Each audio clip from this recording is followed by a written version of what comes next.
Arsène Brice-Bado, bonjour.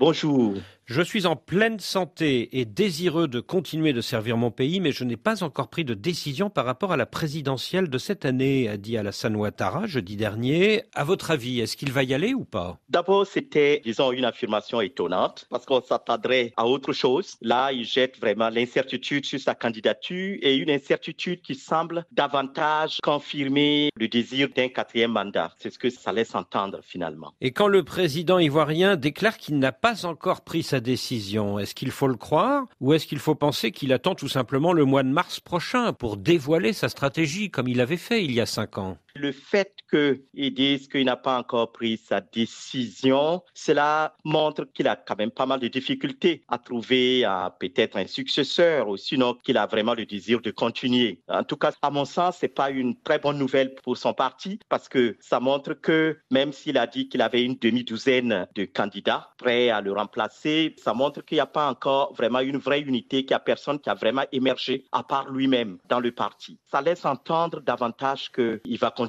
Alors beaucoup disent en effet qu'il sera candidat parce qu'il n'y a aucune autre personnalité du parti au pouvoir RHDP qui se dégage pour l'instant, mais lui-même affirme qu'il y a tout de même une demi-douzaine de candidats virtuels dans son propre camp. Oui, mais on ne voit personne émerger et il faut vraiment du temps pour avoir un candidat qui ferait le consensus. Et je pense que c'est ce qu'il manque et finalement c'est ce qui va le pousser à pouvoir se présenter comme candidat parce que la demi-douzaine de candidats, même si on n'a pas les noms, ils ne semblent pas faire l'unanimité. En tout cas, on ne les voit pas. Alors on parle quand même du vice-président, Thiemoko Mélié-Koné, qui a été gouverneur de la BCEAO. Oui, c'est vrai, il a un très bon CV, mais pourra-t-il faire l'unanimité du parti? Apparemment, c'est pas ce que l'on entend, c'est pas ce que l'on voit. On sent qu'il y a plusieurs candidatures possibles au RHDP, qu'il y a plusieurs prétendants possibles. Est-ce qu'ils vont accepter, soutenir la candidature du vice-président? Ça, c'est pas gagné. Cela n'émerge pas clairement.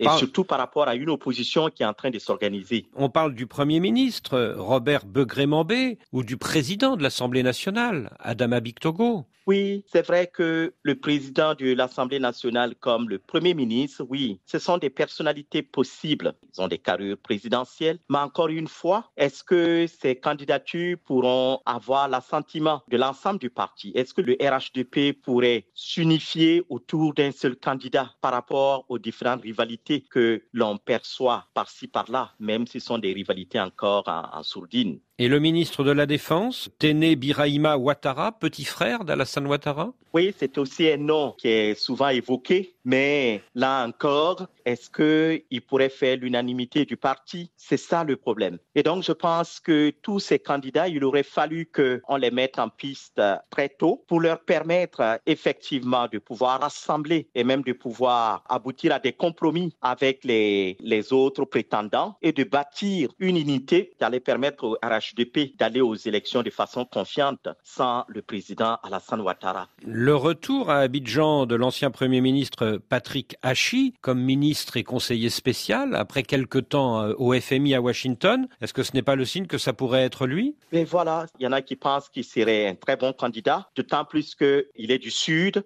mais en même temps, on n'est pas très sûr que les élites du Nord pourraient accepter une telle candidature. Et l'annonce, le 31 décembre, par Alassane Ouattara lui-même, que la base militaire française d'Abidjan va être rétrocédée à la Côte d'Ivoire. Est-ce que c'est le signe qu'il sera candidat ou pas? Je ne vois pas beaucoup le lien avec la candidature. Dans les médias sociaux, on n'a pas beaucoup discuté de cela. C'est sûr que ça renforce l'idée justement d'une sorte d'indépendance, d'une sorte d'autonomie qui est réclamée par-ci, par-là. En tout cas, c'est une annonce qui retire un argument aux candidats de la gauche ivoirienne. Oui, effectivement, oui. Mais en même temps, je pense qu'il faut relativiser un peu le poids de tout cela par rapport à l'élection. Alors pour vous, Arsène Brice-Bado, le fait qu'il y ait dans l'opposition un poids lourd en la personne de l'ancien ministre Tidjane Thiam, qui sera le candidat probable du PDCI, est-ce que c'est une donnée qui va pousser Alassane Ouattara à être candidat ou au contraire à passer la main? Il y a deux scénarios possibles. Je pense que la candidature forte de Tidjane Thiam peut avoir deux résultats contraires. Cela peut pousser peut-être Ouattara à lâcher prise parce que Tidjane Thiam a pratiquement le même cursus que le président Ouattara. Il a les mêmes connexions internationales. C'est un technocrate. On a l'impression que c'est celui qui peut poursuivre l'œuvre du président Ouattara. D'un autre côté, ça signifie que le pouvoir va échapper au RHDP. Or, l'histoire récente entre le RHDP et le PDCI est une histoire mouvementée. Il y a pas mal de rancœur de part et d'autre. Et que le pouvoir puisse passer à Thiam, je suis pas sûr que les élites du RHDP seront prêts à ce changement. Voulez-vous dire qu'Alassane Ouattara attend de voir quelle tournure va prendre la convention du PDCI qui va investir Tidjane Thiam avant de prendre sa décision lui-même? Je pense que c'est un élément important. Si jamais il voudrait se présenter, il peut ne pas attendre. Mais à mon sens, c'est un élément important. Le candidat que va choisir le PDCI, cela va influencer. Cela aura certainement des conséquences sur la candidature présidentielle du RHDP. Et si Tidjane Thiam est investi avec beaucoup de voix, avec beaucoup d'enthousiasme au sein du PDCI, du coup, là, vous pensez qu'Alassane Ouattara ira au combat, c'est ça? Oui, pour conserver le pouvoir au RHDP. Il y a vraiment des rancunes tenaces entre les deux partis. Mais le président Ouattara est suffisamment fort. Je crois qu'il a les cartes entre les mains. Il peut imposer le rythme dans son parti. À gauche de l'échiquier, il y a deux candidats inéligibles, Laurent Gbagbo et Charles Blé Goudet. À votre avis, est-ce qu'Alassane Ouattara va les faire amnistier ou pas?